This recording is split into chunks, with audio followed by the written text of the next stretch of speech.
Ah, what nice soil. Look at that. We've worked with this soil. We've added humus and cow manure. We've added peat moss and sand and worked it up really well. And what we have now is a nice, loose, loamy, rich bed for a garden. Most people plant gardens early in the spring, and that's a good thing because things like broccoli and cauliflower do very well when the weather is cool. But we can also plant them later in the summer, and they'll mature in September and October when the weather is cool once again. Other plants like tomatoes, beans, and cucumbers like warmer soils, and we can plant them now too. The important thing is the days to maturity. Just make sure you have enough time before the first killing frost for your crop to mature. In this case, we do. Now the first thing we want to do is plant a row of cauliflower. Now when I'm planting rows in the garden, I like to get them nice and straight, and that's why I put a string out. And I like to plant my plants an even interval apart, in this case 18 inches. You'll notice that on my rake I've got marks at 1 foot intervals. That helps me get the plants exactly where I want them. And when I pick the spot to plant it, I like to leave my plants in a bucket of water.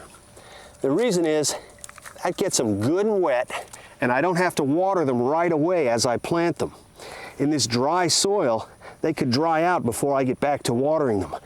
But soaked like this, they can set in this dry soil for a couple of hours before I water the whole garden all at once. That keeps me from getting so muddy. And here's a good idea about planting tomatoes. Most people, when they plant tomatoes, simply dig a hole and plant the plant upright. I use a method called trench planting. I dig a long, fairly deep trench and lay in a little fertilizer in the bottom of the trench. I use a fertilizer with a high second and third number. In this case, I've got some 6-24-24. And then I take my tomato plant and lay it sideways in the hole. Prune off the branches, and roots will develop all along this trunk. And this plant will take off in a hurry, virtually jump out of the ground growing. But this is the only part of it that we're going to see when we're done planting. As we fill it in, roots will grow from that stem down into that layer of fertilizer, and this plant will do terrific. We'll water it in thoroughly when we're done. And now, let's build a trellis for those plants in the garden that like climbing. What I'm doing now is putting up a trellis. It's ordinary chicken wire, a few pieces of 3/8 rebar, and it's for those plants that like to climb on some kind of a trellis. You know, cucumbers, maybe peas.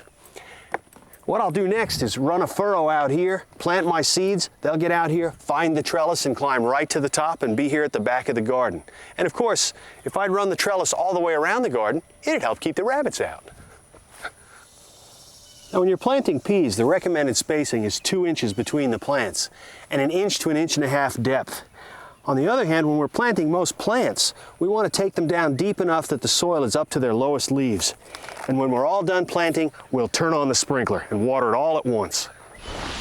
And speaking of vegetable plants, here's a young tomato plant that already has developing tomatoes on it. You'd think this would be a good buy, you're getting ahead of the game, but you're not. If a young tomato plant already has fruits on it, it's because the plant is under stress and it's trying to reproduce. Leave this one at the garden center. Don't put it in your garden. And when you're all done planting, sit back and enjoy the best part, my favorite part, watching the sprinkler.